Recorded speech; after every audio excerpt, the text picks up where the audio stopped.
How to survive Thanksgiving on a diet. You gotta be so good that they can't ignore you, especially the ones that ain't done shit for you. Yeah, you know exactly what I mean. They stab you in the back and then they ask why you're bleeding. I don't trust words, I trust actions. I don't care what you heard, I'm not slacking. My name is Alan Roberts. This is Every Damn Day Fitness. Like, subscribe, can notification over there. So remember to subscribe to my second channel, Alan Roberts. In my opinion, of course, with the bell at the end. Thank you very much. Happy Thanksgiving, everybody. I have a shit ton to be thankful for this year, and that includes you motherfuckers. So I don't care if you like me or hate me. If you watch, happy Thanksgiving, and thank you very much. I appreciate you. I'm thankful for you.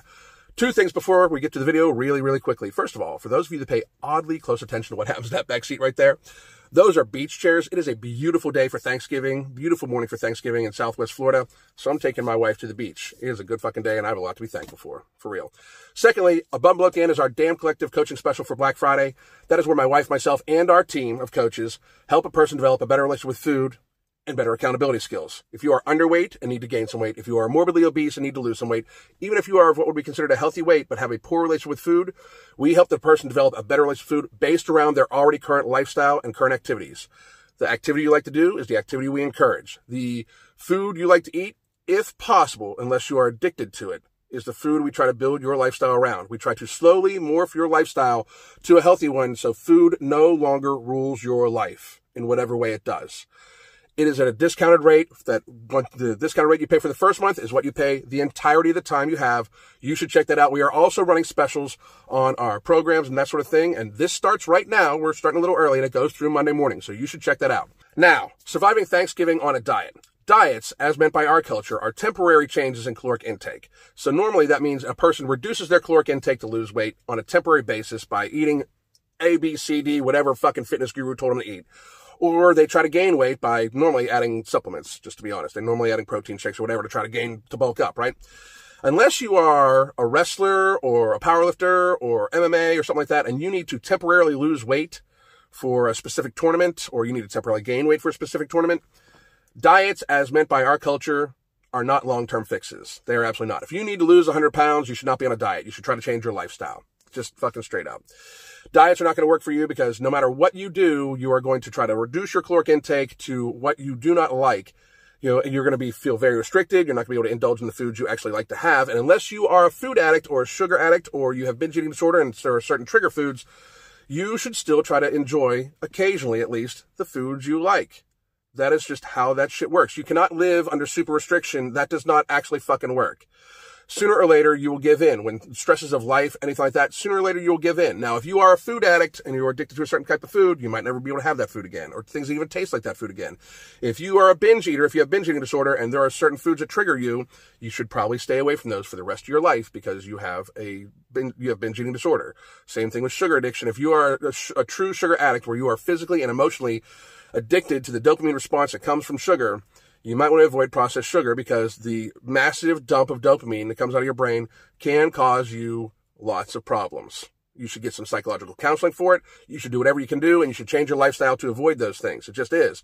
But if you are none of those things and you just have a poor relationship with food and you tend to overeat and you are underactive, you need to change your entire lifestyle and include the foods that you normally like to eat.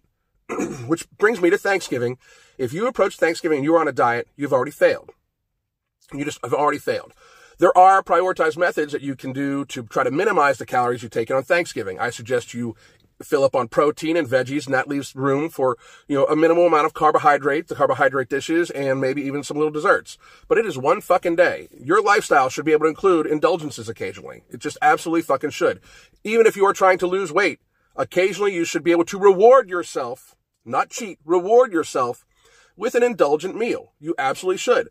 I suggest to most of our clients that do not have either food addiction or binge eating disorder or sugar addiction to slightly pull down their caloric intake for days ahead and a few days after, and then they don't even have to worry about it. The idea is, I've seen people go into Thanksgiving dinner and try to be on a diet, and it stresses them out and their family out, which then stresses them out even more to the point where they all of a sudden binge or overeat for days upon days upon days upon days upon days.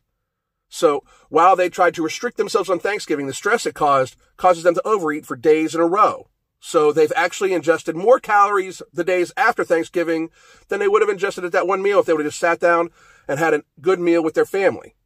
You know, you can fill up on the protein, like I said, and the veggies, like I said. And if Nana tries to put some extra mashed potatoes on your plate, you can then either say, thank you, Nana, because it's your fucking Nana, and she baked for you and cooked for you and shit like that, so you should eat her fucking food. Or you can say, you know what, Nana, thank you very much, but your turkey is so fucking good, I'm going to have another portion of that. That's what you can do. That's the strategy you do to survive Thanksgiving on a diet. You realize you shouldn't be on a diet in the first place. You realize it's an event based around family, friends, and food, even though the origin of the holiday is horrific. But it is contemporarily meant to be a time of celebration, what to be thankful for in our society. And you should enjoy it with your family and friends, not stress them out by being on a diet, and not stress yourself out by being on a diet. The idea is it is one day. It is one day to enjoy family and friends. You should do that. Don't cause yourself the stress and them the stress that might lead to later arguments that causes you even more stress, that causes you to overeat. That is not healthy. That is not a healthy relationship with food. Then you'll know for Christmas, you can possibly watch your calories for a couple of days beforehand, and then you can indulge on Christmas and reward yourself because you did the work. You maybe took an extra walk. You maybe, rode the bike a little longer. Or you maybe just watched what you ate a little better, knowing you were going to reward yourself. There's this thing in society where you need to earn things. So you can earn a reward of Thanksgiving, a huge Thanksgiving dinner. You can earn a reward of a big Christmas dinner. You can earn a reward of having a great night out with your spouse or your significant other or your friends. You can earn those things. That is called a lifestyle. That is called a give and take. That is called balance. And that's what you need to have. That is how you survive Thanksgiving on a diet. You realize that you shouldn't have been on a diet anyway. It's one day of the year, and you can reward yourself that way. If you have problems with this, like I said, you can hit me up above and below at the end with our Damn Collective Coaching Special for Black Friday, and we can help you out. And that's just my 2 cents a matter. My name's Alan Roberts. Hit me up on Instagram at Alan Roberts EDDF. Hit me up on Twitter at Everyday Fit. I'm also on Facebook at Everyday Fitness, and I'm on the internet at everydamndayfitness.net. Happy Thanksgiving, everybody. God damn.